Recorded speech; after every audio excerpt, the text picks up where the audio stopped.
Company ने 10,000 रुपये receive तो किए 2026 में, पर क्यों उसने 6,000 रुपये को ही इसमें इनकम माना? आखिर क्या है इसके पीछे की पूरी गुत्थी जो बहुत से लोगों को कंफ्यूज करती है? आज हम यही जानने वाले हैं अपने नए टॉपिक में, जिसका नाम है एडवांस इनकम। और हम स्टेप बाय स्टेप स्टोरी से समझते हुए ये जनरल एंट्रीज भी कवर करेंगे, और मैं आपको समझाने वाला हूँ इस क्वेश्चन के थ्रू पूरा का पूरा कॉन्सेप्ट, हर एक एंट्री। आज के बाद आपको इस टॉपिक में कुछ रटने की जरूरत नहीं है, कुछ आपको प्रॉब्लम होने नहीं वाली है।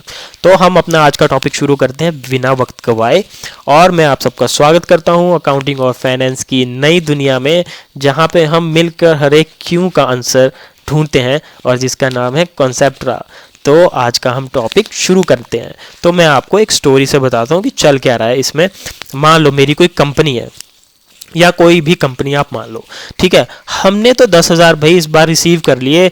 मेरे मन में भी ये डाउट आया था, जैसे आपके मन में आएगा यार 10,000 रुपये को इनकम मानना चाहिए।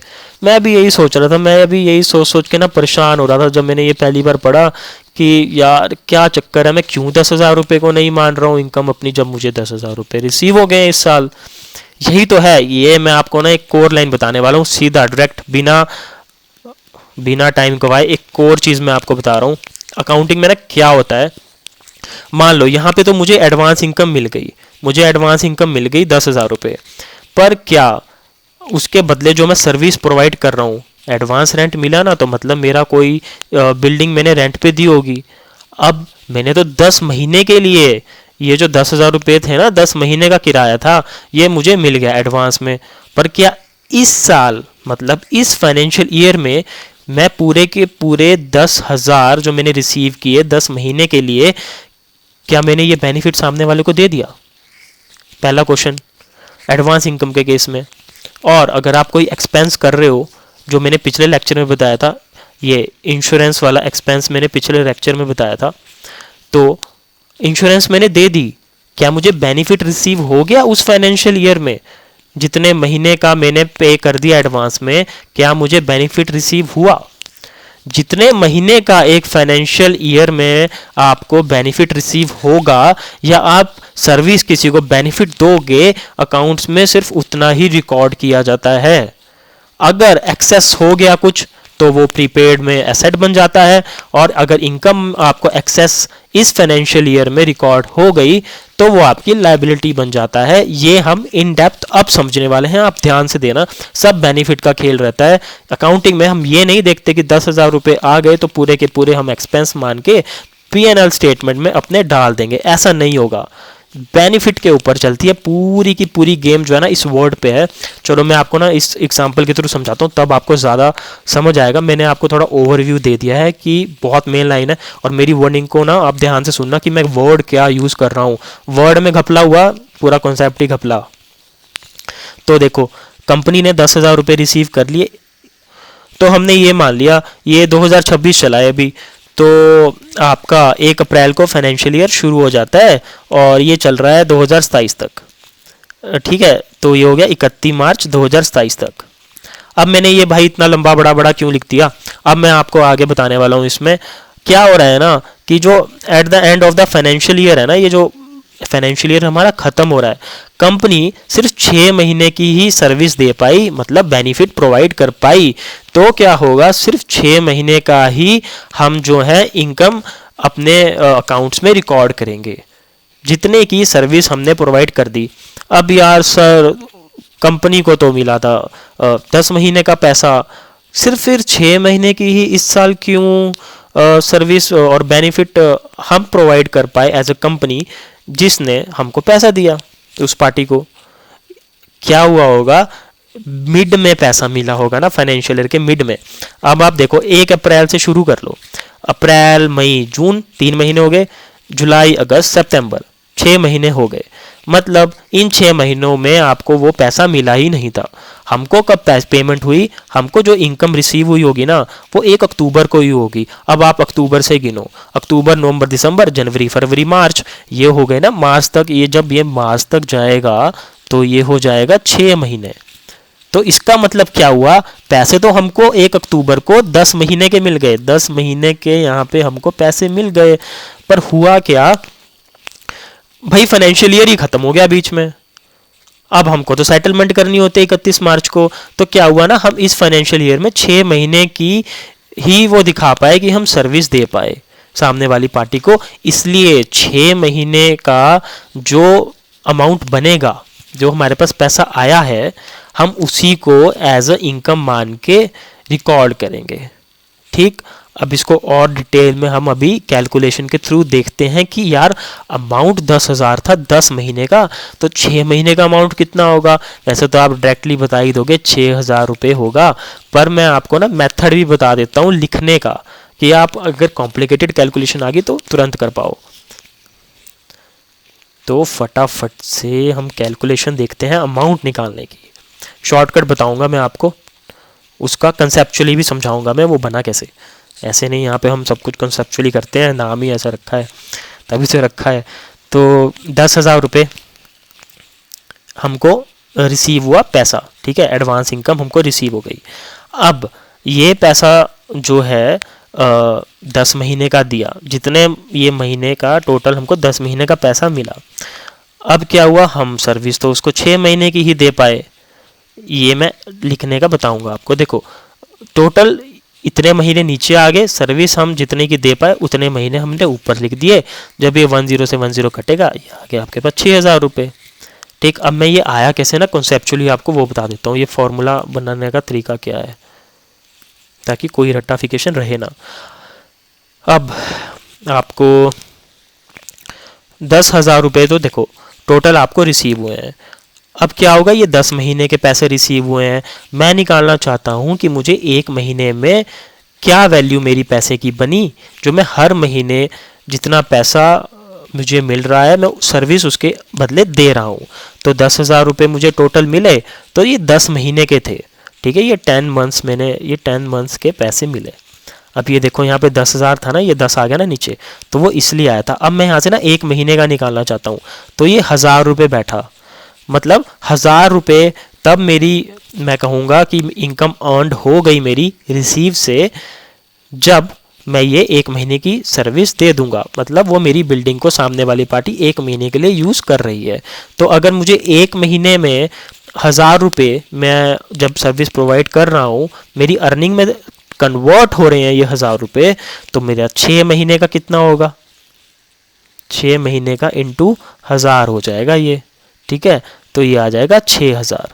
अब ये 6 महीने मल्टीप्लाई में आ गए, देखो 6 महीने मल्टीप्लाई में आ गया, तो खुद ही फॉर्मूला बन गया। 10,000 तो ऊपर लिखा ही था, ये 10 मंथ्स यहाँ था ही, मल्टीप्लाई में 6 महीने कर रहा हूँ, तो वो देखो वही फॉर्मूला बन गया। उम्मीद है आपको ये समझ आई होगी और मैं समझा पाया होगा। अगर नहीं आई, एक बार फिर से आप वीडियो को देख लेना पीछे से, कभी कभी मेरे लिए भी मुश्किल हो जाती है चीज़ें समझानी इस केस में। तो ये होगी चीज़, ठीक। 6,000 रुपये हमारे पास आ गया। अब ये 6,000 रुपये मैं फिर से आपको रिपीट करता हूँ कि ये क्या है। 6,000 रुपये मैं रिपीट करता हूँ। अब देखो 10 महीने का रेंट मिला हमको, 6 महीने की हम सर्विस प्रोवाइड कर पाए, क्यों, फाइनेंशियल ईयर ही एंड हो गया यार।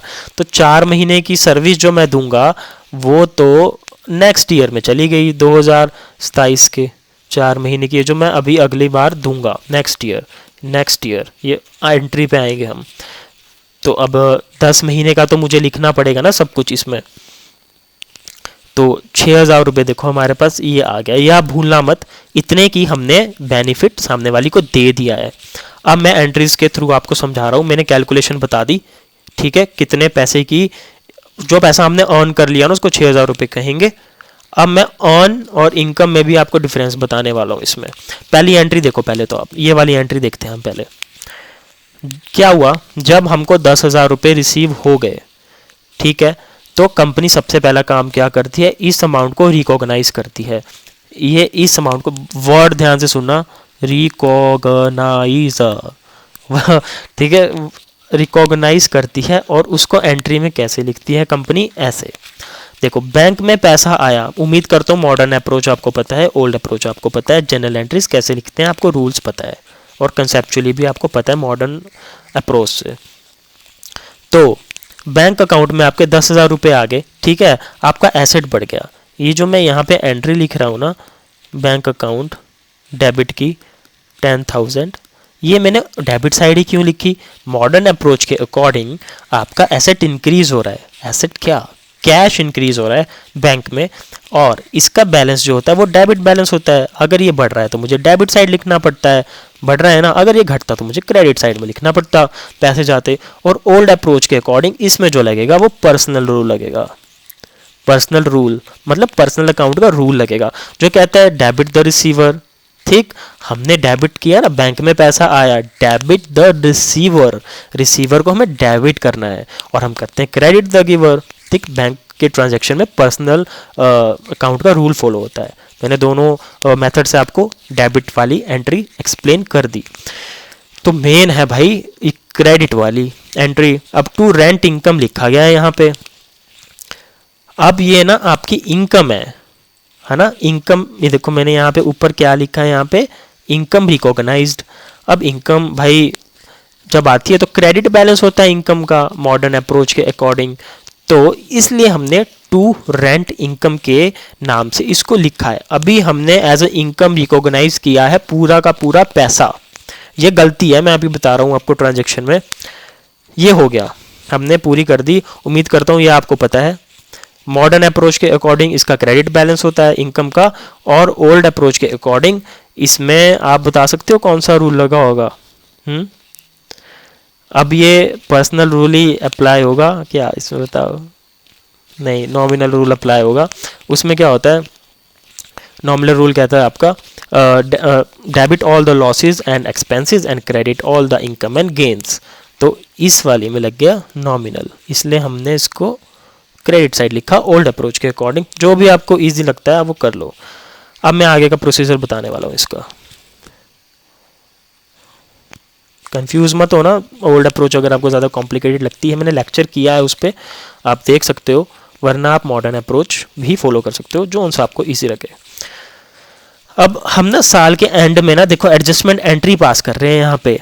अब मेरी वर्डिंग को ध्यान से सुनना, बहुत मेन चीज़ आने वाली है यहाँ पे, ये नहीं तो कंफ्यूज हो जाओगे पूरा ये क्यों लिखा है।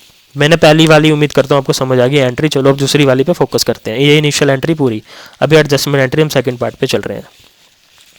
तो मैंने भाई ये ना यहाँ पे टू रेंट इनकम, ये तो हमारा देखो, मैं इसको मिटा देता एक बार, ब्लैक से करते हैं यार। अब आपको ना डाउट आएगा यार, जब भी मैंने सैंड की एंट्री लिखी, ये ना टू रेंट इनकम, बहुतों का डाउट रहेगा ये यार डेबिट साइड कैसे आ गई और 4,000 ही क्यों आया? नहीं आता भाई बच्चों को समझ। मैं भी जब पहली बार पढ़ा था ना, मुझे भी समझ नहीं आया था, मैंने भी खुद समझा था, खोपड़ी घुमाई थी मैंने भी। मैं नहीं चाहता आपके बाल झड़े, मेरे 10-15 बाल झड़ गए थे उसके बाद तो मैं आपके वो 10-15 बाल जो है ना सेव करना चाहता हूँ, तो आप ये चीज़ पढ़ लो। तो क्या होता है, मैंने यहाँ पे निकाला था ना 6,000, जो मैं कह रहा था इनकम रिसीव्ड और इनकम अर्न में ना फ़र्क होता है। 10,000 रुपये आपने इनकम रिसीव तो करी, पर आपने जब उसको सर्विस दी, कितने रुपए की सर्विस दी? सिर्फ 6,000 रुपये की सर्विस दी। ये है आपकी अर्नड, ये आप कहोगे इनकम अर्नड कहोगे इसको। और ये जो थी ना, ये आपकी थी इनकम रिसीव्ड। ठीक है, दोनों में फ़र्क है। अब आपने 10,000 रुपये तो कंपनी को देखो मिल गए, 10,000 रुपये की इनकम रिसीव्ड हमने जो रिकॉग्नाइज की। रिकॉग्नाइज वर्ड को याद रखना, बार बार आएगा अभी। तो यार अर्न हम उसी इनकम को कहते हैं अकाउंटिंग में जितने पैसे की, जितने वैल्यू की हमने ये जो है ना बेनिफिट सामने वाले को प्रोवाइड कर दिया।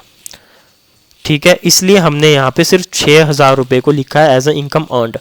अब यहाँ पे गलती हमसे ये होगी पहली एंट्री में, जब कंपनीज पूरा का पूरा ये जो रिकॉग्नाइज कर दिया इन्होंने, यार हमने तो 10,000 रुपये यार इनकम मान ली। ठीक है, ओहो एंड में याद आया यार हमने तो बेनिफिट 6,000 रुपये की वैल्यू का दिया है, मुझे तो सिर्फ इतनी ही रिकॉग्नाइज करनी चाहिए थी 6,000। अब मैं क्या करूं? ये जो होना चाहिए था ना यहाँ पे 6,000 रुपये होना चाहिए था यार, अब मैं क्या करूं? मैंने तो 10,000 लिख दिया। अब इसके अगेंस्ट हम रिवर्स एंट्री पास करेंगे 4,000 की। इसका मतलब इन दोनों का कोलैबोरेशन का मतलब ये है, आपने 10,000 रुपये मान लिए पहले आपके पास आ गए, ओहो गलत मान लिए यार, सर्विस तो हमने 6,000 रुपये की थी। तो अब इसको यार हम ना एंट्री को ठीक कैसे करें? देखो माइनस करेंगे 4,000। माइनस क्यों किया? ये माइनस क्यों किया? ये रिवर्स एंट्री पास जो आपने की ना 4,000 की कर दी, ये एक दूसरे को काटेंगे ना, यही करते हैं ना हम जनरल एंट्रीज में। ये आ गया टोटल 6,000, 10 में से 4 गए। ये ऑटोमेटिकली जो था ना ये रेंट की इनकम, ये 6,000 रुपये ऑटोमेटिकली बन गई जब हमने रिवर्स एंट्री पास कर दी 4,000 रुपये की। अच्छा अब आप एक चीज़ मान लो, यहाँ 4,000 की जगह ना हम मान लेते हैं अगर गलती से किसी ने 6,000 रुपये लिखे होते तब उसका क्या हो जाता, सब ख़त्म, खराब क्या कर देते ये जो है ना। अब 10,000 की, ओहो यार कंपनी वालों ने 10,000 की तो इनकम रिकॉग्नाइज कर ली, पर सर्विस सामने वाले को, बेनिफिट सामने वाले को दिया है सिर्फ 6,000 रुपये का। पर अगर कोई यहाँ पे गलती से क्या लिख दे, 6,000 रुपये लिख दे, ठीक आ गया, अब उसका 4,000 रुपये आ गया माइनस करके, ये रिवर्स एंट्री पास करके। भाई अगर ये हो गया, इसका मतलब तो ये है कि हमने सर्विस सिर्फ 4,000 रुपये की दी, सर्विस और बेनिफिट जो है ना हमारा, हमने सिर्फ 4,000 रुपये का दिया, पर असलियत में तो हमने 6,000 रुपये का दिया। ठीक है, ये गलती मत करना। अब मैंने पूरा कॉन्सेप्चुअली आपको बताया इस एंट्री का मतलब क्या है। मैं एक बार फिर से आपको रिकॉल करवा देता हूँ, इसको एक बार फिर से रिकॉल करवा देता हूँ। अब ये देख लो, ये जो 6,000 रुपये है ना, ये जाएंगे पीएनएल स्टेटमेंट में, क्रेडिट साइड चले जाएंगे ये आपके क्रेडिट साइड। क्यों? क्योंकि आपने जो इनकम रिसीव करी थी 10,000, वो हम पूरी रिकॉर्ड नहीं करेंगे, क्योंकि हमने पूरी जो वैल्यू थी रुपए की, उतने का बेनिफिट हमने सामने वाले को प्रोवाइड नहीं किया है। जितने का भी आपने प्रोवाइड किया है बेनिफिट सामने वाले को, 6,000 रुपये, उतने ही पीएनएल में जाएंगे। और ये जो आपके बचे 4,000 रुपये, अब ये आपकी लायबिलिटी बन जाएगी। क्यों? आपने एडवांस में पैसे लिए हैं, तो अगले साल आपको 2027 में जो होगा, इतनी वैल्यू की आपको सर्विस प्रोवाइड करनी पड़ेगी सामने वाली पार्टी को, तब आप इसको पीएनएल स्टेटमेंट में लिख सकते हो 4,000 रुपये को। तो ये जो आपका, ये मैं उम्मीद करता हूँ आपको ये जो सेकेंड एंट्री है ये आपको समझ आ गई होगी। ये हमने रिवर्स क्यों किया, ये हम जो क्रेडिट था यहाँ से डेबिट क्यों गए, उम्मीद करता हूँ आपको ये भी समझ आया होगा। और इसको ना हमने अर्न रेंट क्यों लिखा, यहाँ पे हमने ये इसलिए लिखा अर्न रेंट। क्यों? अभी हमने अर्न नहीं किया है इसको, हमने सिर्फ रिसीव किया है। अर्न इसको तब करेंगे हम जब हम इतनी वैल्यू की सामने वाली पार्टी को सर्विस और बेनिफिट दे देंगे, जो कि अगले साल होने वाला है। तो अगले साल क्या होगा, जब आप ये जो आपकी लायबिलिटी, ये यहाँ पे ना लायबिलिटी है आपकी, ये लायबिलिटी की तरह एक्ट करेगी। जब आप अपनी लायबिलिटी को चुका दोगे अगले साल, तो लायबिलिटी तो खत्म हो जाएगी, उसको खत्म करने के लिए हमको रिवर्स करना पड़ेगा, इसलिए ये डेबिट साइड आ गया क्रेडिट साइड से। ठीक है, और ये जो आपकी रेंट की इनकम है ना, ये अर्नड हो चुकी है आपकी अब 4,000 रुपये। इसलिए जो शुरू में हमने ये रिकॉग्नाइज किया था ना टू रेंट इनकम, यहाँ भी हम टू रेंट इनकम ही लिखेंगे, क्योंकि अब हम अपनी रिकॉग्नाइजेशन कर रहे हैं 4,000 रुपये की इस साल। तो ये पूरा का पूरा टॉपिक मैं उम्मीद करता हूँ अब आपको समझ आ चुका होगा। तो आपको यहाँ पे जो भी अगर कोई डाउट है आप मुझसे कमेंट सेक्शन में पूछ सकते हैं। कॉन्सेप्चुअली अगर आपको कुछ लगता है कि आपको नहीं समझ आया, आप बिना किसी चिंता के मुझसे कितनी भी बार पूछ लो। तो हम अब अगले टॉपिक में मिलेंगे अपने। आज के लिए इतना ही, और लाइक शेयर यार सब्सक्राइब तो कर दिया करो, नहीं करते हो क्यों आलस करते हो। तो चलो अब हम मिलते हैं अगली बार अपने अगले टॉपिक के साथ। आज के लिए टाटा एंड बाय बाय।